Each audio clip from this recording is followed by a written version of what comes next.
لڑکیوں کا قہقہا سنائی دیا۔ ایک نے کہا، خدا بھی کیا یاد کرے گا کہ ہم نے اسے کیسا بیٹا دیا ہے، کمال انسان ہے۔ اس کے بعد لڑکیوں نے آپس میں فحش باتیں شروع کر دیں۔ امام اور محمود سمجھ گئے کہ نئی چڑیا سعدیہ ہی ہو سکتی ہے۔ انہیں بہرحال یقین ہو گیا تھا کہ یہ سب شعبدہ بازی ہے اور یہ ڈھونگ پسماندہ مسلمانوں کو گمراہ کرنے کے لیے رچایا جا رہا ہے۔ امام نے محمود کے کان میں کہا، ان لڑکیوں کی اریاں باتیں اور شراب کی بو بتا رہی ہے کہ یہ لوگ کون ہیں اور یہ کیا ہو رہا ہے۔ ہم ویسے نہیں بھٹک رہے۔ وہ دونوں بڑے خیمے کے قریب چلے گئے۔ یہ خیمہ ایک ٹیلے کے ساتھ تھا اور یہ ٹیلا تقریباً عمودی تھا۔ ٹیلے اور خیمے کے پچھلے دروازے کے درمیان ایک آدھ گز کا فاصلہ تھا۔ انہوں نے اس جگہ جا کر دیکھا، خیمے کے پردے درمیان سے رسیوں سے بندھے ہوئے تھے۔ ایک آنکھ سے اندر جھانکنے کی جگہ تھی۔ انہوں نے جھانکا تو ان کے شکوک رفع ہو گئے۔ اندر ایک لمبی مسند تھی جس پر خوشنما مسند پوش بچھا ہوا تھا۔ فرش پر قالین بچھا تھا اور 2 قندیلیں جل رہی تھیں۔ ایک طرف شراب کی سراہی اور پیالے رکھے تھے۔ اندر کی سجاوٹ اور شان و شوکت سے پتہ چلتا تھا کہ اس مشتبہ قافلے کے سردار کا خیمہ ہے۔ سعدیہ کے پاس ایک عورت اور ایک مرد تھا۔ سعدیہ کو دلہن کی طرح سجایا جا رہا تھا۔ آج دن تم روتی رہی ہو، عورت اسے کہہ رہی تھی۔ تھوڑی دیر بعد تم ہنسو گی اور اپنے آپ کو پہچان بھی نہیں سکو گی۔ تم خوش نصیب ہو کہ اس نے جو خدا کی طرف سے زمین پر اترا ہے تمہیں پسند کیا ہے۔ وہ صرف تمہارے لیے یہاں آیا ہے۔ اس نے تمہیں 20 روز کی مسافت جتنی دور سے غیب کی آنکھ سے دیکھا تھا۔ تمہارے گاؤں میں اسے خدا لایا ہے۔ اگر یہ نہ آتا تو تم کسی صحرائی گدڑیے کے ساتھ بیاہ دی جاتی یا تمہیں بردہ فروشوں کے ہاتھوں بیچ دیا جاتا۔ سعدیہ پر ان باتوں کا جادو سوار ہوتا جا رہا تھا۔ وہ خاموشی سے سن رہی تھی۔ محمود جوش میں آ چلا تھا۔ امام نے اسے روک دیا۔ وہ دیکھنا چاہتا تھا کہ سعدیہ کو کس کے لیے تیار کیا جا رہا ہے۔ زیادہ دیر نہیں گزری تھی کہ ٹیلے کی دوسری طرف سے کسی نے اعلان کیا، وہ جو خدا کا بھیجا ہوا پیغمبر ہے اور جس کے ہاتھ میں ہم سب کی زندگی اور موت ہے اور جس کی آنکھ غیب کے بھید دیکھ سکتی ہے، تاریک رات میں آسمان پر جا رہا ہے، جس کے ستارے خدا کی آنکھ کی طرح روشن ہیں۔ تم میں سے کوئی آدمی اس کی طرف نہ دیکھے جہاں خیمے لگے ہوئے ہیں۔ ٹیلوں کے اوپر کوئی نہ جائے۔ جس کسی نے اس طرف جانے یا دیکھنے کی کوشش کی وہ ہمیشہ کے لیے اندھا ہو جائے گا۔ کل رات وہ تم سب کی مرادیں سنے گا۔ امام اور محمود وہیں کھڑے رہے۔ خیمے کے اندر جو مرد عورت تھے انہوں نے سعدیہ کو ایک بار پھر نصیحت کی کہ وہ آ رہا ہے، اس کے سامنے کوئی بدتمیزی نہ کرنا۔ وہ آ گیا۔ وہ سامنے کی طرف سے خیمے میں داخل ہوا۔ امام اور محمود یہ دیکھ کر حیران رہ گئے کہ اس کے سینے میں 4 تیر اور 4 خنجر اترے ہوئے تھے۔ سعدیہ نے تیر اور خنجر دیکھے تو اس نے خوف سے کانوں پر ہاتھ رکھ لیے۔ اس کی ہلکی سی چیخ سنائی دی۔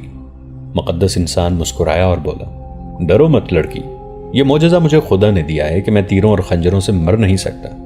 وہ سعدیہ کے ساتھ لگ کر بیٹھ گیا۔ میں نے یہ شعبدہ ایک بار قاہرہ میں دیکھا تھا۔ امام نے محمود کے کان میں کہا، تم بھی ڈر نہ جانا، میں جانتا ہوں تیر اور خنجر کہاں پھنسے ہوئے ہیں۔ وہ اٹھا اور خیمے کا پردہ رسیوں سے باندھ دیا۔ ادھر محمود اور امام نے اپنی طرف سے خیمے کا پردہ کھول دیا۔ انہوں نے نتائج کی پرواہ نہ کی، دبے پاؤں اندر گئے۔ جو ہی وہ شخص پیچھے مڑا وہ امام اور محمود کے شکنجے میں آ چکا تھا۔ محمود نے دبی آواز میں سعدیہ سے کہا، جس پر تم بیٹھی ہو اس کا کپڑا اس کے اوپر ڈال دو۔ سعدیہ تو جیسے سن ہو گئی تھی۔ اس نے مسند پوش اتار کر اس آدمی پر ڈال دیا۔ اس کا جسم طاقتور نظر آتا تھا مگر امام اور محمود نے اسے بری طرح جکڑ لیا تھا۔ پھر اس کے اوپر کپڑا ڈال کر باندھ دیا گیا۔ قندیلیں بجھا دی گئیں۔ امام کے کہنے پر پہلے سعدیہ باہر نکلی۔ اپنے قیدی کو محمود نے اپنے کندھوں پر اٹھا لیا۔ امام ہاتھ میں خنجر لیے آگے آگے چلا۔